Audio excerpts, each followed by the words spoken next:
nessa segunda noite de campanha, nós estamos orando, porque nós queremos, viver 12 meses abençoados por Deus.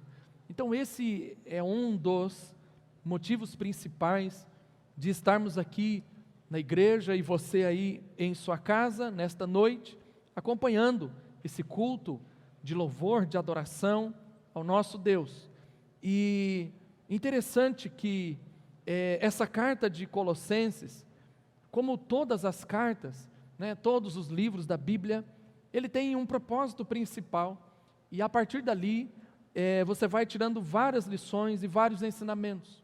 O propósito principal de Colossenses é afirmar e explicar a supremacia e a suficiência de Cristo, em oposição aos poderes e às tentativas que as pessoas tinham para obter a salvação fora da graça de Deus, embasado em uma lei criada por homens, com base em mentiras, em enganação humana, em falácias, em filosofias, em vãs sutilezas, como nós já falamos um pouco na noite de ontem. Essa também é uma das epístolas em que o apóstolo Paulo está preso, é uma das cartas da prisão também. Mas é interessante quando você faz a leitura desses 4 capítulos de Colossenses, nós percebemos aqui que o sentimento de Paulo não era de um prisioneiro, de uma pessoa presa, embora ele estivesse preso. Ele não se sentia desta forma, porque Paulo, estando preso em cadeias, mas por outro lado, Paulo está verdadeiramente livre. Paulo está livre porque Cristo nos traz ou nos conduz à liberdade. Então aquela prisão, aquela cadeia não era capaz de interromper o avanço do Evangelho, muito pelo contrário, assim como em Romanos, Paulo, o Evangelho avança através do apóstolo Paulo. Então o objetivo principal da epístola, como eu já disse, é provar ou testificar aqueles irmãos, mesmo com aquelas qualidades que nós vimos ontem, pessoas cheias de fé, pessoas que amavam a igreja, pessoas que amavam a Cristo, eles amavam o Espírito Santo, pessoas que de alguma forma produzia, mesmo diante de tudo aquilo, eles estavam sendo seduzidos a não acreditar que Cristo era suficiente, que havia necessidade de mais alguma coisa em relação à salvação da humanidade. Então, a supremacia,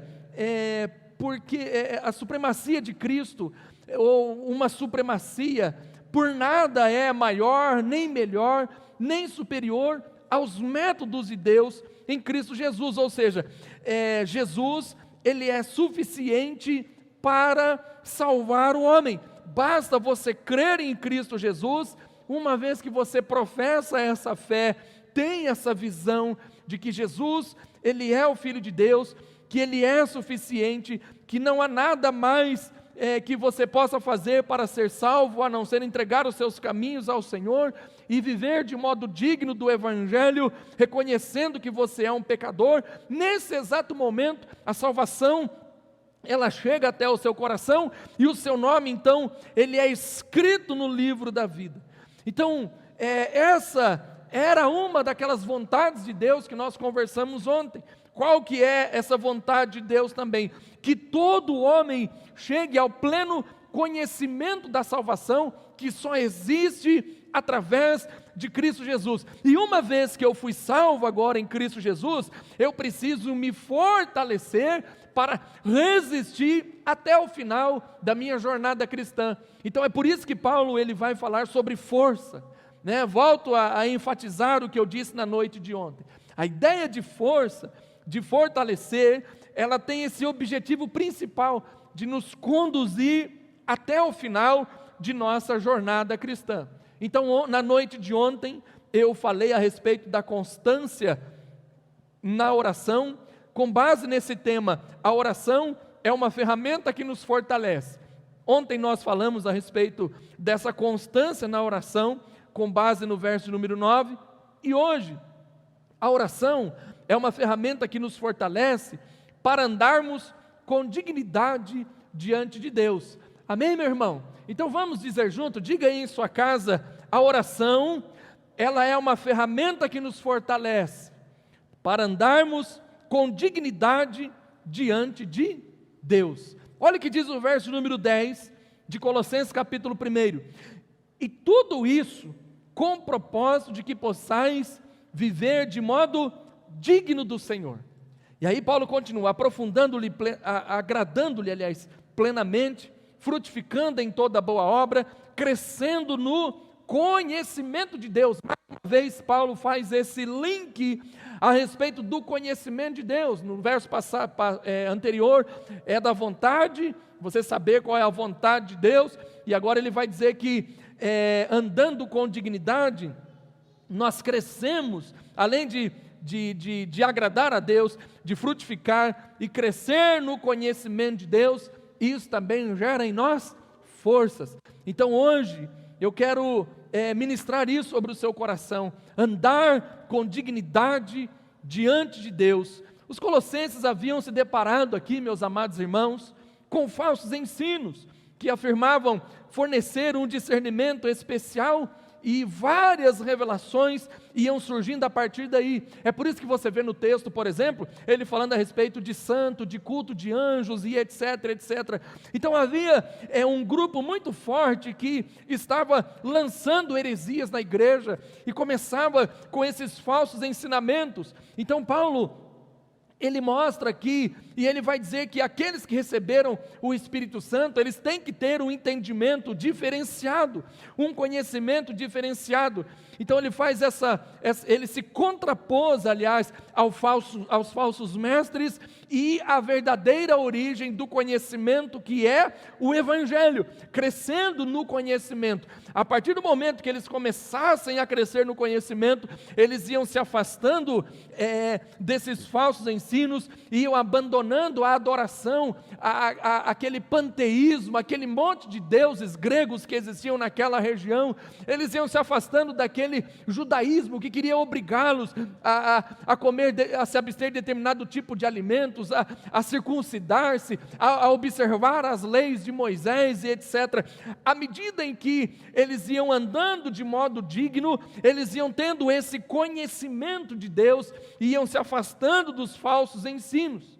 Então, a fim de viver de modo digno, significa que a pessoa, ela tem que ter um entendimento diferenciado, ela tem que ter um discernimento não apenas intelectual do Evangelho, mas também um discernimento espiritual do Evangelho, aquele que vai atender todas as nossas necessidades espirituais e vai transformando a nossa vida. E a partir do momento que nós vamos andando de modo digno, com dignidade diante de Deus, nós passamos então a viver uma vida transformada. O velho homem começa então a se despir, nós vamos deixando aquela roupa para trás e começamos então em uma nova jornada, em uma nova dinâmica, a viver uma vida transformada.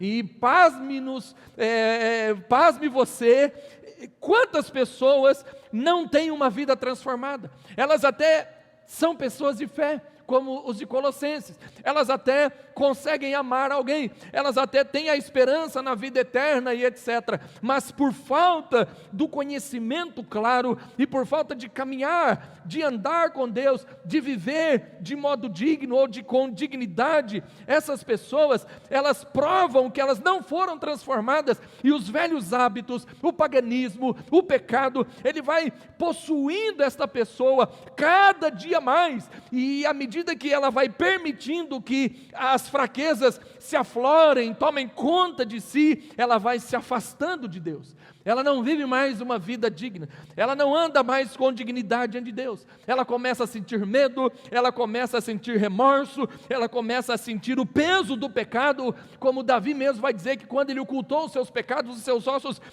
queriam destruí-los, queriam consumi-los, doía. E muitas pessoas estão vivendo assim e não conseguem ter uma vida transformada porque não querem viver de modo digno do Senhor. Então, se você quer ser um derrotado, meu irmão, você então viva do jeito que você quer. Mas se você quer vencer, se você quer romper, se você quer crescer na sua vida em todas as áreas, passe a viver de modo digno do Senhor. Essa é a oração de Paulo. É a oração que Paulo vai fazer aqui no verso 10. Ele ora a fim de que vivam de modo digno do Senhor. Nós precisamos mudar algumas coisas. Ou seja, não é aquele que apenas conhece o Evangelho, que vive assim, mas é uma pessoa que pratica. Eu estava estudando esse texto hoje pela tarde, e a maioria dos autores que eu pesquisei, eles também têm essa mesma ideia. Aqui, andar é algo prático, é algo dinâmico, né? Você não anda parado. Quem aqui anda parado? Jamais. Estatelado, não é apenas um conhecimento intelectual, mas é prática, é crescer no discernimento espiritual, e esse discernimento espiritual, ele agrada a Deus. Então é importante que você não tenha apenas o conhecimento do Evangelho, mas você tem que andar com as duas coisas unidas. Você tem que ter o conhecimento e a prática. É exatamente isso que o apóstolo Tiago vai dizer: olha, mostra a sua fé que eu mostro as minhas obras. Tiago não está dizendo que aquelas obras eram para salvá-lo, mas ele estava dizendo que ele tinha tanta fé em Deus, que ele praticava muito as obras. Não era apenas aquele conhecimento intelectual. Ele não ficava nas academias de filosofia, nas praças em Colossenses, discutindo. Epáfras não vivia desta forma, não. Ele ensinava, aliás, as pessoas a viverem de uma forma prática. O Evangelho é prático, não é apenas conhecer, mas é andar com Deus, com dignidade, andar de modo digno, viver de modo digno, uma vida que glorifica a Deus. E isso vai exigir algo que está lá no verso número 9, o discernimento espiritual. O povo, ele precisa conhecer a Deus, precisa produzir frutos, precisa ser fortalecido por Deus. E aí então ele vai, de uma forma, Deus vai presentear-nos com a herança celestial, como ele diz aqui nesse texto. Então, essa vida, essa forma de vida, Paulo também vai ampliar isso. Não vou ler aqui porque o tempo ele joga contra nós, mas lá no capítulo 3, versículo 8 a 11, eu vou ler. Abra aí a sua Bíblia em sua casa, Colossenses capítulo 3, abre aí capítulo 3 de Colossenses, versículo 9 ao 11, aliás, vamos desde o verso de número 6, por essas coisas é que vem a ira de Deus sobre os filhos da desobediência. Verso 7, ora, nessas mesmas coisas andastes vós também noutro tempo, quando viviam nelas, agora porém despojai-vos igualmente de tudo isso, da ira, da indignação, da maldade, da maledicência, da linguagem obscena do vosso falar. Não mintais uns aos outros, uma vez que vos despistes do velho homem com os seus efeitos, e vos revestis de um novo homem, que se refaz para o pleno conhecimento. Percebe a palavra aqui de novo? Pleno conhecimento, no verso número 10. Segundo a imagem daquele que o criou, no qual não pode haver grego, nem judeu, circuncisão, nem incircuncisão, bárbaro, cita, escravo, livre. Porém, Cristo é tudo em todos. Paulo, ele vai mostrar aqui para nós que andar com Deus, caminhar com Deus, está ligado a essa mudança de vida. Ou seja, esse versículo trata de questões de comportamento, é comportamental. Que o comportamento que é pertinente aos cristãos, comportamento esse que é pertinente à nova criatura. Os cristãos foram criados à imagem de Cristo, para viverem de uma forma idônea, para participar da herança dos santos, não para ver uma vida moldada pelo mundo. Muito pelo contrário, nós devemos ser, o nosso comportamento, ele deve ser moldado pelo Evangelho, ele deve ser moldado pela graça de Deus. É assim que funciona. Por isso nós temos que viver como filhos da luz. Jesus vai nos ensinar a respeito disso. Nós não vivemos mais nas trevas. Se você vive nas trevas, é porque você não quer vir para a luz, porque a luz, ela vai manifestar as trevas que habitam dentro de vós. Então nós, como filhos da luz, nós temos um outro tipo de comportamento. O nosso comportamento, ele deve ser o sal da terra e a luz do mundo. Paulo, então, ele muda o foco agora, e Paulo então vai pedir a Deus ele vai rogar a Deus que aqueles irmãos, eles adquirissem então essa nova maneira de viver, ou seja, andassem dignamente diante do Senhor. E a pergunta que nós não podemos deixar de fazer nesta noite: como está o seu caminhar com Deus? Como que você está andando com Deus? Então a preocupação de Paulo é que esses irmãos agradassem a Deus. E eu estava avaliando esse verbo aqui, agradar a Deus, e ele continua tudo frutificar em toda boa obra. É interessante que aqui, basicamente, quando ele vai dizer aqui, agradando-lhe plenamente, né, na parte B do verso de número 10, agradando-lhe plenamente, é basicamente como você, uma vez que você conhece a vontade de Deus, agora o que você faz? Você o agrada. E é interessante que alguns pensadores vão dizer que é o mesmo comportamento, como nós estamos falando de comportamental, é o mesmo comportamento de um filho quando ele quer alguma coisa do seu pai. Ele agrada, ele não age com rebelião, ele entra nas regras. É uma coisa de louco, né? Quando eles estão interessados em alguma coisa, eles obedecem em tudo. Toma banho na hora certa, escova o dente na hora certa, arruma a cama, arruma não sei o que, faz aquilo outro, limpa a casa. Ele vira um giraia ali, só para poder desfrutar de algum benefício. Então eles têm esse tipo de comportamento, esse tipo de sentimento para nos agradar. Quando Paulo escreve a eles, ele vai utilizar essa mesma expressão no grego: agradar o coração de Deus, é você fazer algo para Deus, que gere no coração de Deus um sentimento de prazer. Porque quando os filhos nos agradam, nós sentimos prazer, nós sentimos bem, opa, está dando certo, está funcionando, as coisas estão caminhando, são obedientes, não são rebeldes e etc. É isso que Paulo está dizendo, agradar o coração de Deus. A preocupação dele é que eles agradassem a Deus em absolutamente tudo, por isso que ele vai utilizar agradando plenamente, plenitude, todas as áreas, todas as coisas. Mas, meu irmão, isso é basicamente impossível. Você não consegue agradar a Deus em tudo. Mas à medida que você vai tendo o conhecimento da vontade de Deus, como nós já vimos lá no capítulo 9, nós vamos nos capacitando a andar de modo digno do Evangelho. E é interessante essa reflexão que os comentaristas fazem com a criança, porque a criança nem sempre nos agrada. Às vezes elas agradam, depois faz coisa errada de novo, a gente repreende, corrige, ela entra no eixo, ela entra nos trilhos, e aí ela consegue nos agradar, e assim nós vamos vivendo. À medida em que você vai tendo conhecimento da vontade de Deus, você vai se tornando capaz de andar de modo digno do Evangelho. É por isso que é importante você conhecer a Deus e saber qual é a sua vontade. É por isso que é importante você estudar a Deus, estudar a palavra de Deus, gastar tempo com o Evangelho, para que você vá crescendo no conhecimento. Você percebe essa repetição lá no capítulo 3, do conhecimento de Deus. É isso que está em questão, meu irmão, é isso que essa geração precisa aprender. Essa geração não conhece Deus de verdade, essa geração conhece um Deus que só conhece um Deus que faz com que você, que Ele faça, aliás, os seus desejos, e à medida em que Deus não realiza os seus desejos, as pessoas se afastam de Deus, porque elas não conhecem a Deus, elas não conhecem a Deus. É um comportamento mundano, é um comportamento de troca, é um comportamento de favores, é um comportamento de metas, é um comportamento estranho, não é um comportamento de um homem, de uma mulher de Deus, que quer vencer nesse ano de 2021, que quer ser fortalecido por Deus. Então é importante que nós possamos começar a caminhar de modo digno do Evangelho, de modo digno de Deus, andar junto com Deus, com dignidade. Interessante que ele coloca aqui, diante de Deus, junto com Deus. Andar junto com Deus. Você está andando junto com Deus?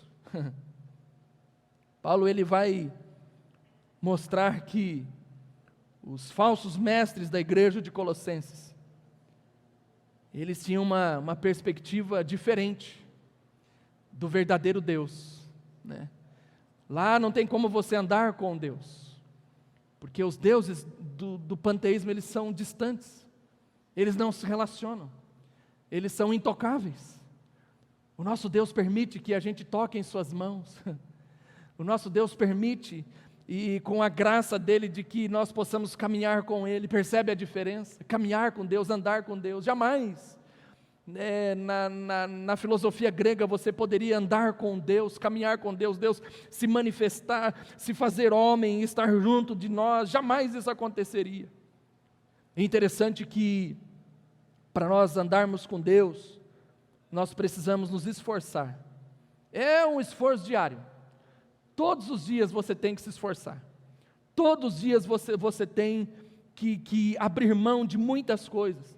É a característica do cristão, o esforço. Todo dia eu me esforço, todo dia eu me esforço. É impossível você agradá-lo na totalidade, isso jamais vai acontecer antes que Cristo retorne. Então não fique maluco, imaginando, pastor, e agora o que eu vou fazer? Porque eu sou um pecador, por isso e por isso, meu irmão. Não tenha medo, todos nós jamais iremos agradar a Deus pelas coisas que nós fazemos, mas nós buscamos melhorar a cada dia você tem que ter uma tentativa nova, você precisa se esforçar de novo, como eu já disse, se esforçar e procurar melhorar todo dia, vai tentando servir a Cristo, vai tentando se manter fiel. É muito provável que você fracasse, é muito provável que você erre num dado momento de sua vida, mas Deus se faz presente, meu irmão. Deus, Ele vai estender as mãos e vai te fortalecer para que você possa caminhar com Ele. Então, jamais você vai atingir essa meta, mas sempre corra atrás dela. Você jamais vai conseguir agradar a Deus ou viver de modo digno de Deus na sua plenitude. Mas a sua missão e a sua função, meu irmão, é correr atrás. É correr atrás, todos os dias, você precisa correr atrás. Mas eu não sei o que eu tenho que fazer. Os próprios versos aqui, eles vão nos sinalizando como que nós vamos vivendo de um modo digno de Deus. Então, como que ele vai dizer no verso de número 10, ele vai falar assim, viva de uma maneira digna de Deus. E como que é essa maneira digna de Deus? Você vai ter que agradar a Deus em tudo. E como que eu vou agradar a Deus em tudo? É lógico, não dá tempo de nós falarmos tudo isso, mas você já começa a agradar a Deus frutificando em toda boa obra. Você começa a agradar a Deus produzindo fruto. Mas como que eu produzo fruto, pastor? Trabalhe, se esforce, renuncie, abra mão de muitas coisas em sua vida, para que você possa agradar a Deus, frutificando em toda boa obra. Todo dia você tem que gerar um tipo de fruto, não importa. Sabe, irmãos, eu fico assim às vezes preocupado, porque quando as pessoas falam de fruto, muitas vezes eles identificam o fruto apenas como ganhar almas, né? Quantas vezes já ouvi isso? Fruto é você ganhar uma alma, fruto também é um fruto, mas o fruto é você trabalhar. O fruto é você cuidar das coisas do céu. O fruto é você se envolver. E à medida que você vai se envolvendo, você vai frutificando, vai gerando frutos, vai despertando interesse, vai agradando o coração de Deus. Deus vai ministrando sobre você, porque Ele vê que você é uma árvore frutífera. Ele não olha para você, como diz aquela parábola lá em João, e vai dizer, olha, eu vou cortar esse camarada aqui, e aí alguém tem que ir lá interceder. Não, deixa aí por mais um ano, se não der certo, aí o Senhor poda, entende? Quando o Senhor Ele vem até nós, e nós estamos andando com Deus, nós estamos frutificando, a igreja está gerando fruto, a igreja ela está de alguma maneira fazendo o quê? Que nós estamos crescendo no conhecimento de Deus. E aí, meu irmão, entra na última parte dessa maneira que nós temos de viver de modo digno de Deus, chega na última parte que nós vamos então sendo fortalecidos, e é o verso número 11, que eu vou falar amanhã. Nós vamos nos fortalecendo, nós vamos fortalecendo no poder de Deus. Interessante que esse fortalecer no poder de Deus, ele é de acordo com a força da glória de Deus. Você já parou para pensar nisso? A glória de Deus, aquela glória que ele está falando aqui, é a mesma que os anciãos falavam a respeito de Moisés, quando Moisés desceu do monte. Vamos lembrar que aqui tinha dois grupos nessa igreja, um grupo de cristãos gregos e um grupo de judeus, judaizantes. Então ele fala nessa linguagem da glória de Deus, aquela mesma força que estava com Moisés, lá quando ele desce do monte Horebe, e as pessoas viram o seu rosto reluzente, aquela coisa tremenda, a glória de Deus, que os conduziu lá pelo deserto. Meus irmãos, é essa glória de Deus que deve vir sobre nós, que deve vir sobre nossa vida ao longo desse ano de 2012, para que nós possamos perseverar com paciência e com alegria. Se você não for for fortalecido, como diz no verso número 11, dificilmente nós vamos perseverar. Nós perdemos a paciência. As pessoas perdem a paciência com muita facilidade. As pessoas, elas abandonam as coisas com muita rapidez, com muita facilidade. E por conta também dessa crise emocional que nós vivemos, por causa da pandemia, se tem uma coisa que está todo mundo aqui, é com o pavio curto, né? A gente perde a paciência. Isso nos mostra e nos ensina nesta noite que nós precisamos de força. Nós precisamos da força de Deus. A força de Deus que nos fará suportar. A força de Deus que nos fará andar ou viver de um modo digno do Senhor. É momento de mudança. Eu venho falando isso desde o ano passado. E hoje pela tarde, enquanto eu estava dando uma olhada aqui nesse texto, dando uma revisada, Deus falava fortemente comigo. Existem muitas pessoas que não estão vivendo de um modo digno do Senhor. Como está a sua vida? Eu falei que seria doutrinário, né? Como está o seu coração? Como está a sua casa? Como está a sua família? Sua família vive de um modo digno do Senhor? Seus filhos estão vivendo de um modo digno do Senhor? O que está acontecendo de errado? O que está dando errado em nós, meus amados irmãos? É tempo de nós procurarmos mudança, é tempo de nós conhecermos e praticar o Evangelho, é tempo de nós esforçarmos, ainda que nós não venhamos a atingir a plenitude, e não é a intenção de Paulo colocar esse peso sobre eles, porque o tempo todo ele sinaliza a graça de Deus. Meu irmão, a graça de Deus, ela me faz viver de uma forma livre, não me dando liberdade para ver uma vida libertina, uma vida promíscua, uma vida pecaminosa, mas eu sou sustentado pela graça de Deus. Mesmo quando eu erro na minha vida, eu vejo a luz, eu vejo a graça de Deus vindo sobre o meu coração, e eu volto a caminhar com dignidade diante de Deus. Eu reconheço as minhas falhas, os meus pecados, eu me levanto, eu me posiciono, e eu peço para Deus: Deus, me ajuda! Muda a minha vida, muda o meu modo de viver. Eu quero ter uma vida digna do Senhor. O que eles vão dizer quando eu morrer? Como foi a minha história? Já parou para pensar nisso, meu amado irmão? Como você está escrevendo a sua história? Como você está vivendo? Como você está caminhando? É importante que você pense nesta noite e ande com dignidade diante de Deus. Ande com dignidade diante de Deus. Amém? Nós vamos orar. Vem aqui o Ministério de Louvor, dedilhar um hino aqui, por favor.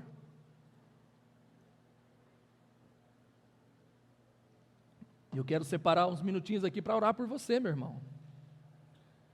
São 12 dias de oração para vivermos 12 meses de vitória, né? Então eu quero orar por você. Eu quero orar por você. Como está a sua caminhada aí, né? Como está essa caminhada? Você já se perguntou, já se deu o luxo, né, de fazer essa pergunta? Você está andando de modo digno diante de Deus? As suas ações, elas estão agradando a Deus? Você está frutificando de alguma forma? Tem gente que não nasceu para ganhar almas, né? Eu não sou um evangelista nato, mas eu nasci para ensinar o Evangelho, entende? Então eu procuro fazer o meu melhor.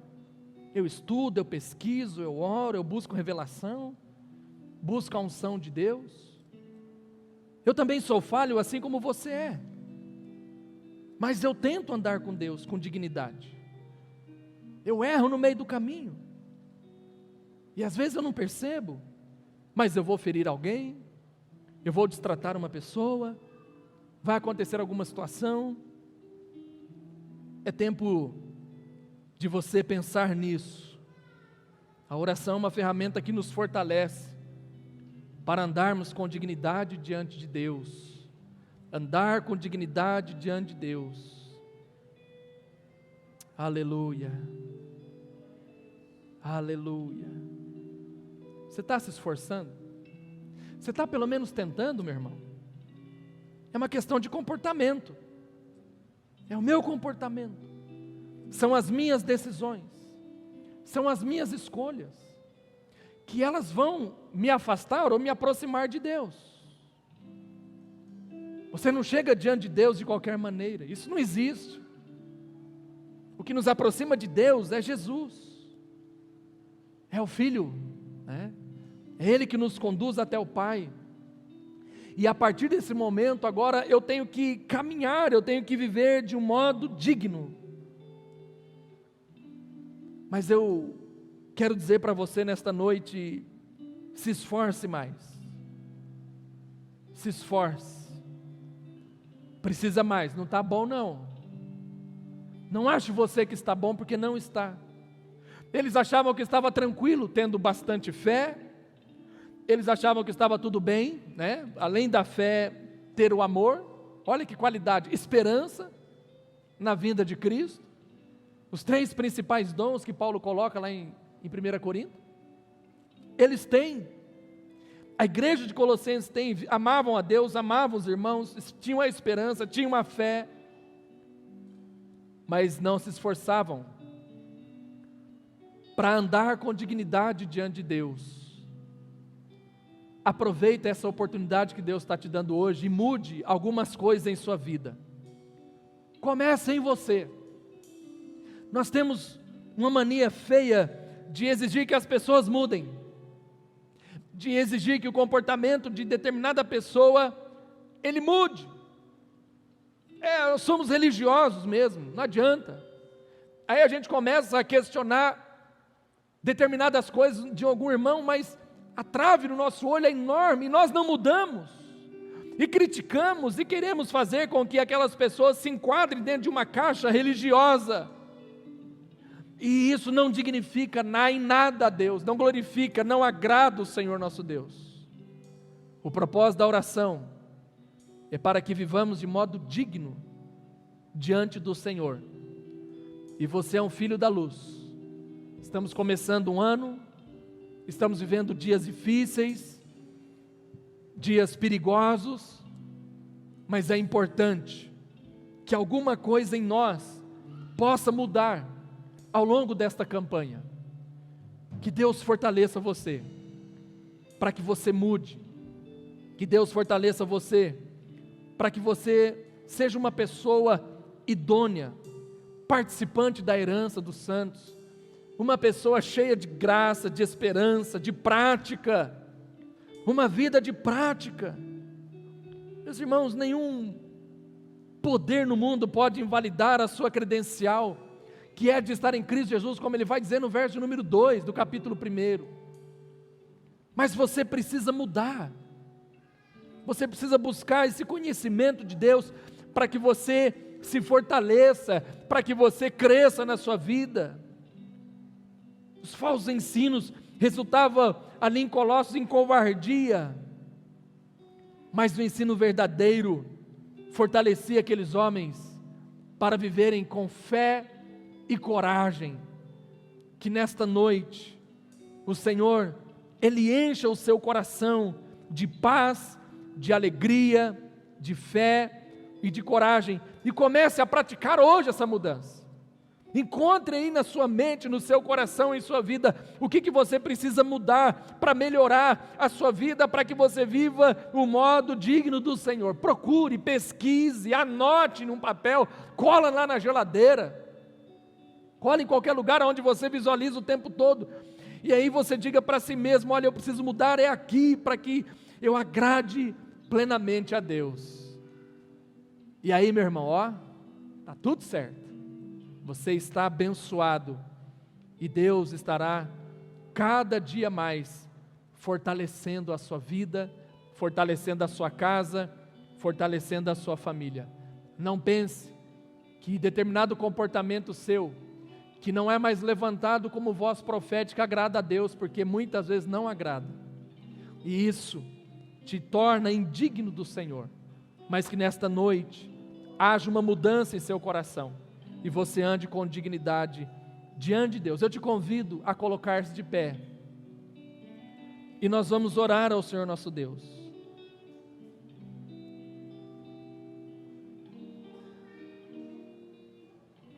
Eu não sei o que precisa ser mudado em você, em sua vida,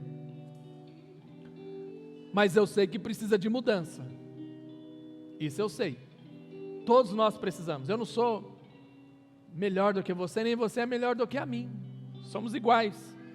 E eu li um texto lá que ele vai dizer, olha, não tem cita, não tem bárbaro, não tem grego, não tem judeu, em Cristo nós somos todos iguais. Pecadores do mesmo jeito, né? Falhos muitas vezes da mesma maneira, ou não.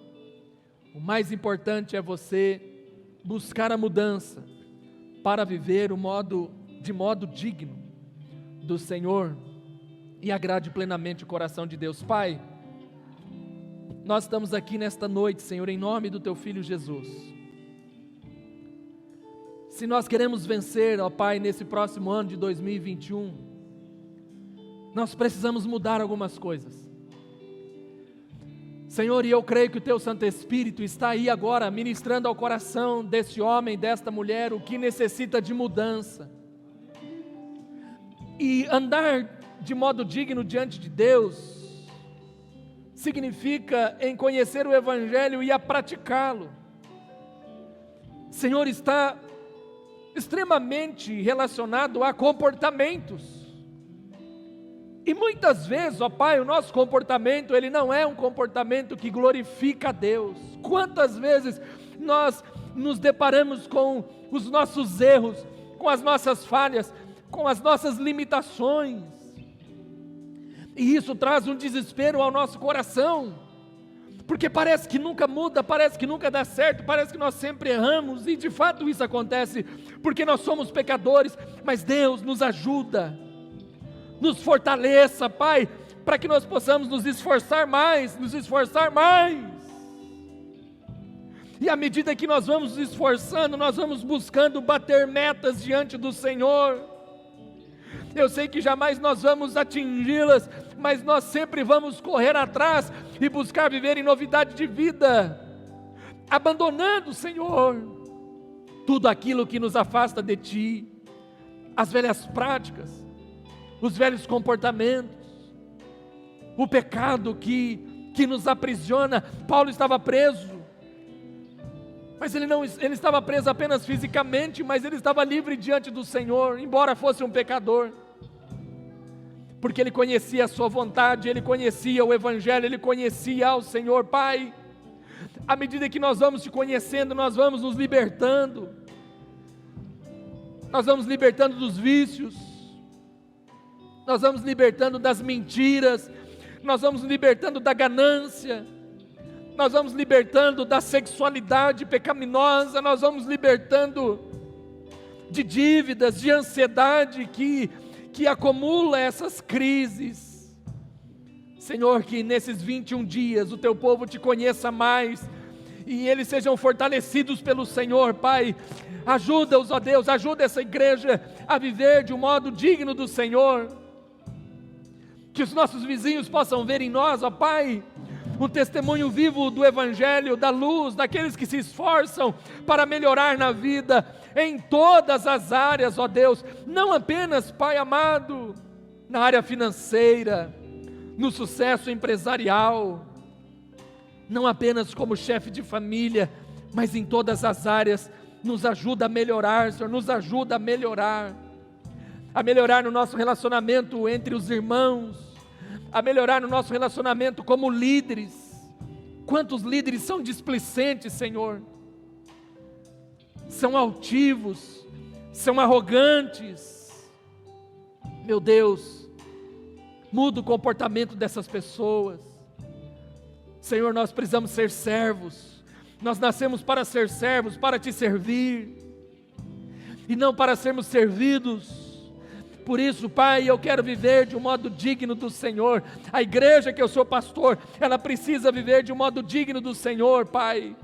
Pessoas idôneas, pessoas irrepreensíveis, presbíteros irrepreensíveis, diáconos irrepreensíveis, líderes, departamentos irrepreensíveis, ovelhas irrepreensíveis. Deus, foi para isso que o Senhor nos chamou, para sermos pessoas idôneas. Somente assim nós vamos mudar essa sociedade, nós vamos mudar a nossa casa, nós vamos mudar os ambientes pelos quais nós estamos, ó Deus, frequentando, porque, Pai amado, nós vivemos de modo digno do Senhor e agradamos o Seu coração plenamente.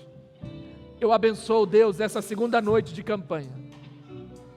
Eu não sei, Pai, quais são os pedidos de oração desta pessoa, o que ela precisa, mas uma coisa eu sei, Deus, o Senhor vai mudar coisas na vida deste homem, na vida desta mulher, vai fortalecê-los, para que eles conheçam, para que eles pratiquem, para que eles se esforcem, para que eles corram atrás de melhoria, viver de uma maneira digna no Senhor, Pai, nos ajuda.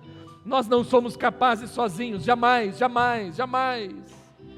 Não há nada em nós que seja bom a não ser a Tua graça, a Tua misericórdia e a renovação do Teu Espírito Santo dentro do nosso coração. Por isso, Senhor poderoso, eu entrego diante de Ti e abençoo cada lar que está nos acompanhando. Abençoa os irmãos que estão aqui na igreja trabalhando, as suas famílias. Eu abençoo, Pai, nesta noite, e que eles vivam de um modo digno, Pai. Vivam com dignidade diante do Senhor. Procurem agradá-lo, ó Deus, na plenitude, frutificando e crescendo no conhecimento. Derrama sobre o Teu povo nesta noite esta graça, esta unção e esta maravilha, pois é essa oração que faço, assim como o apóstolo Paulo, em nome do Pai, do Filho e do Espírito Santo de Deus. Amém e amém.